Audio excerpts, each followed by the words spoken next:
दुपारी 1 वाजण्याच्या सुमारास उमदी गावात भर चौकात झालेल्या भीषण अपघातात एका वयोवृद्ध दुचाकीस्वाराचा मृत्यू झाला। या घटनेमुळे गावात शोककळा पसरली आहे। मृत व्यक्तीचे नाव गुरुपाद मेत्री, वय वर्ष 60, राहणार गुळगुंजनाळ, तालुका जत असे आहे।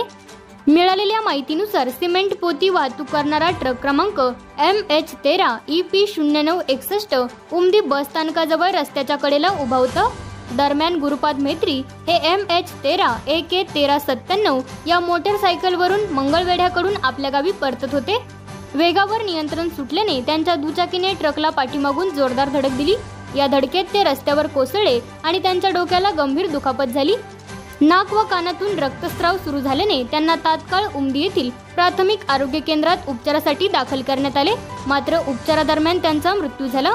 घटनेनंतर नागरिकांनी घटनास्थळी धाव घेतली। या घटनेची नोंद सोमवारी रात्री 10 वाजता उमदी पोलीस ठाण्यात